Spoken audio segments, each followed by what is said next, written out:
In this foreign coin video, we have a purchase that I made from a recent coin show. This is a dealer I've seen several times, made several videos from this dealer in the past. They have a big bin of carded coins and a piece of paper on top that says foreign coins cheap. And what I usually find is exactly what they say. They have a lot of coins that are priced below book value. I'm able to find several silver coins that are fairly close to spot price, and sometimes I'll even beat spot price with what they've got. Many times they're going to have a lot of prices written on there, but the one that I pay is usually going to be the lowest price, which is circled. The price that's on there, like the one on top here, is from Iceland, but it's priced at 20 cents, and that's what I paid, 20 cents. They did not give any discounts for buying bulks or anything like that, which I think is fine because they're already priced accordingly on here. So we're going to start with this coin from Iceland. These are ranked, by the way, from the least I paid to the most, and so that's why we have this 20-cent coin on the top. This one is, a lot of the Iceland coins here will show this from Iceland Norse mythology. Dated 1981, we flip this one over. It's going to be a 1 kroner with a cod fish on it. This specific coin was made from 1981 to 1987 out of copper nickel, but starting in 1989 to more recently, they've made it nickel coated steel. So there are 2 versions of this coin. The next coin is going to be from Austria, and it might look like a coin you have seen before, but might be also a little bit different. I'm going to show you the back of it first, where we have an eagle. It says Österreich, has a little castle there on the top. We look on this side, it's got the number 100 with the year of 1924. So I paid 25 cents for this coin. They say that a catalog value of this would be extra fine, would book for $2. At one point, someone tried to sell this for $1.20, but I did pick it up for a quarter. And so the catalog number on this one is actually KM 2832. It comes from an Austrian monetary system that was only in effect from 1923 to 1924. So the value of this coin is a 100 kronen. And during this monetary system, it took 10,000 kronen to make 1 shilling. They only made 3 coins during this 1923 to 24 period, and I believe they were the 100, the 200, and the 1,000. But if this looked vaguely familiar to you, it's because in 1925, the very next year, this design turned into the 1 Groschen coin. So it was going to be very similar to this. The 2 zeros would be removed, so we just have a large number 1 on it. But they kept the design of the eagle looking to the right on the other side. So if it looked mostly familiar, but you didn't recognize the zeros that are on here, that's why.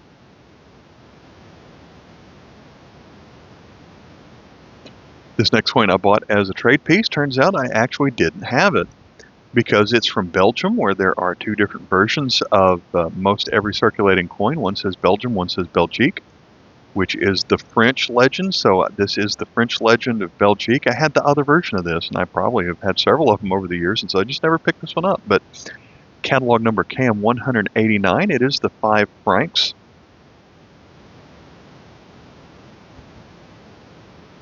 Features the monarch of Albert II.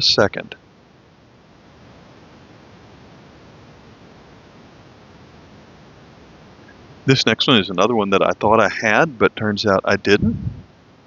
This is going to be from Sri Lanka from 1978. It's going to be a 2 cents coin. Aluminum with a scalloped edge design. The catalog number on this one is 138. We flip this one over, and here is the design that we see on a lot of Sri Lanka coins. So they made another similar coin to this one when it was called the Ceylon Republic. The biggest difference was at that time there was a banner that ran across the bottom that actually had the word Ceylon on it. So that's what they did when it was no longer under the control of the British. They called it the Ceylon Republic. And then when they changed the name of the country to Sri Lanka, they removed the banner off the reverse of the coin. But everything else about the reverse stayed pretty much the same.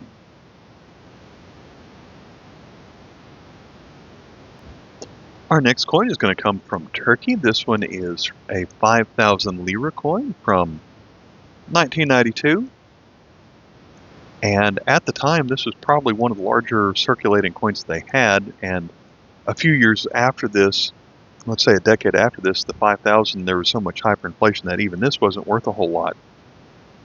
But my catalog, which I've been using forever, dated in 1996, said this coin was worth about $4 or $5, and that was probably just based on the exchange value at the time, but then that kind of cratered a lot later, so I don't know what this would come out with a little bit later, but catalog number KM1025, we flip this one over. Like all the other Turkish coins, we see Ataturk on this side.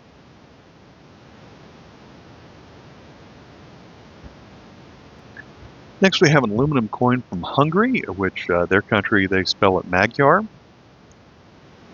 Dated 1943, so it has the shield with the crown on top.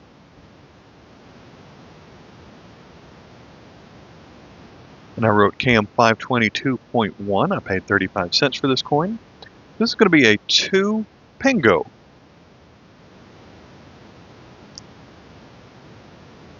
So catalog KM 522.1, there is a 0.2 version of this where the bottom of the number 2 is wavy instead of straight. That is a rare variety. So this comes from a time of the Hungarian Regency, which ended very soon after this coin was made.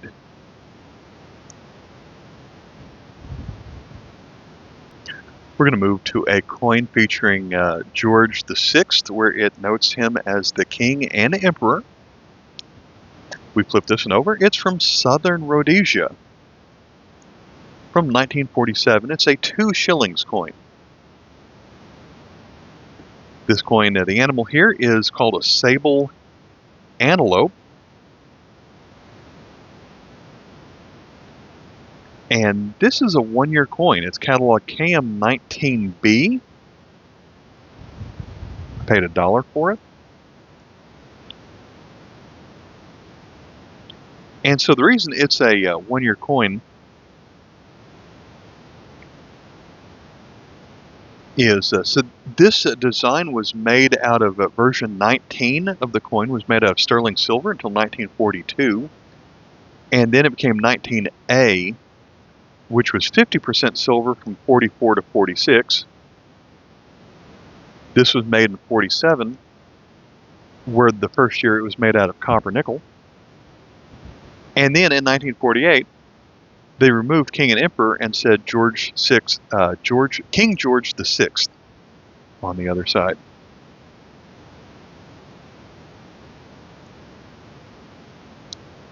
So this is one of those where condition matters a lot. If you could find it in uncirculated condition, my catalog says it would be worth $55.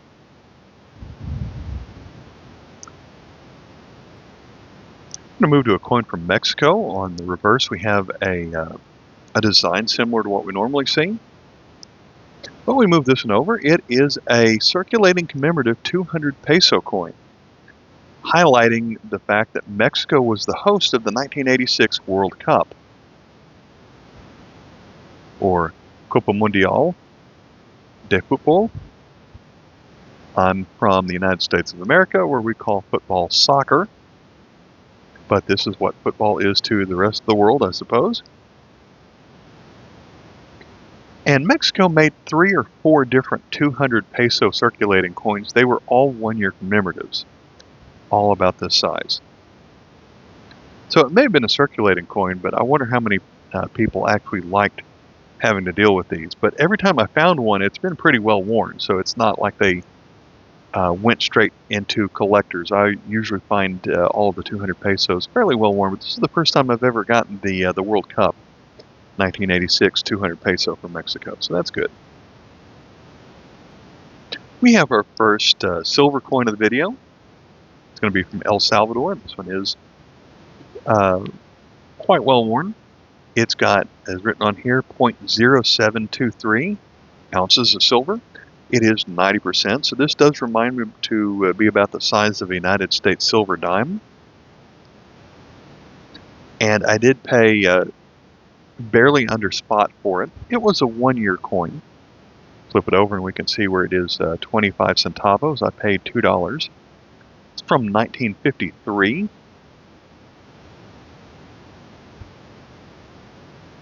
This is a 1-year coin because they don't make coins every year, but when they made this from 1943 to 44, the size of it was about 3 times larger than this.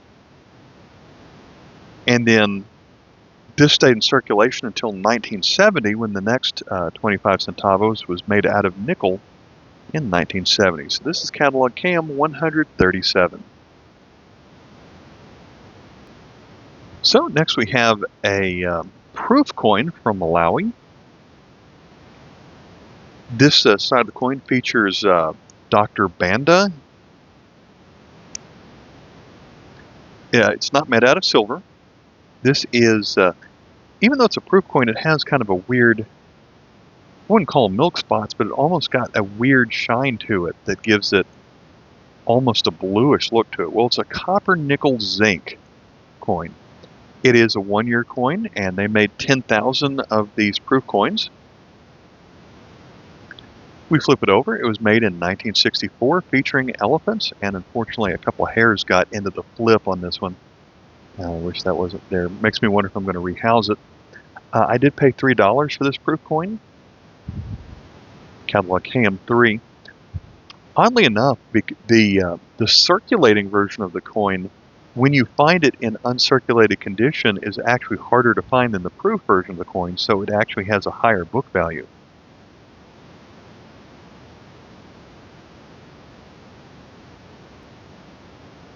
Our next coin is from Panama, and I believe every time I have a Panama coin in my videos, I point out how the Canadian coins are pegged to the United States dollar, and so in many cases, the planchets were practically identical.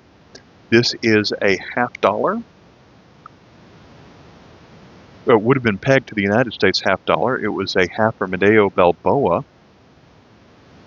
from 1968. I paid $4 for it.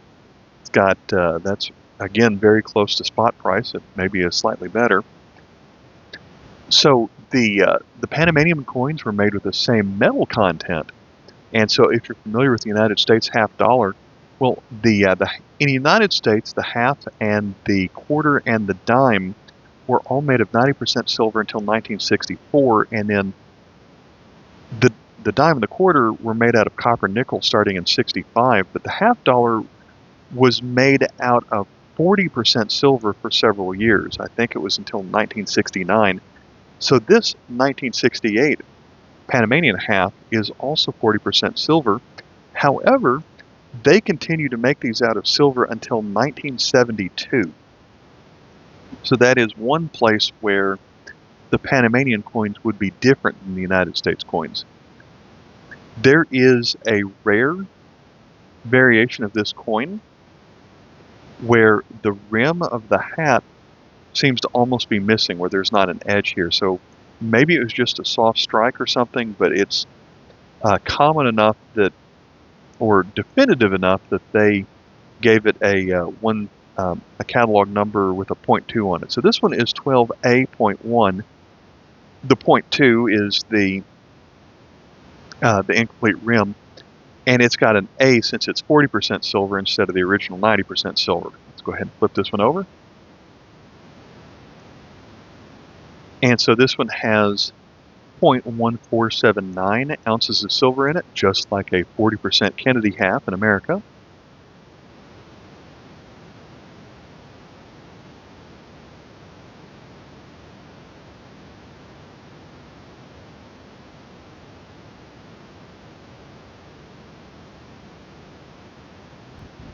If you had told me there was a Croatian coin that was made before the Yugoslavia started to split apart, I would have thought that I'd never seen one before. But it turns out there is, and I found it. I did not know the existence of this coin. So I'll go ahead and say that at one time this had a catalog number of Y number 1. It's actually now KM number 2. It is made of zinc, and the details here are really sharp. And thankfully it is not corroded white like a lot of zinc coins have. This is a 1-year coin from 1941.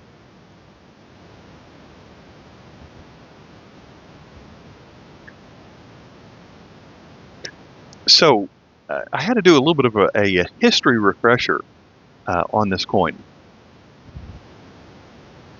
So before it was Yugoslavia, there was a country called the Kingdom of the Croats, or Kingdom of the Serbs, Croats, and Slovenes. I probably have that order mixed up. And the Serbs and the Slovenes, I think, joined it first, and then the area of Croatia joined it later.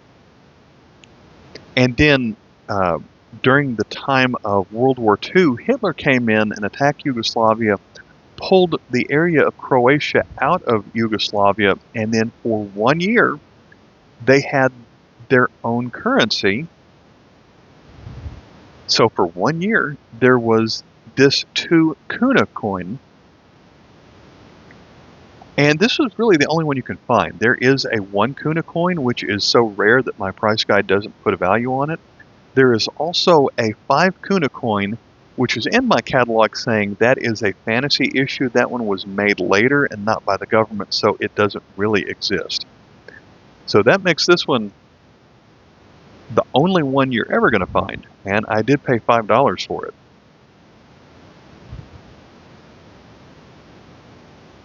And so their country, we call it Croatia, they call it Hrvatska.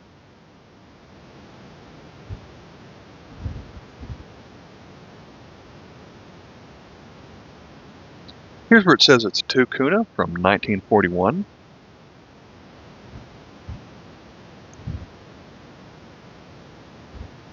Also looked up what the term kuna means on Croatian coins, since I haven't seen that currency anywhere else.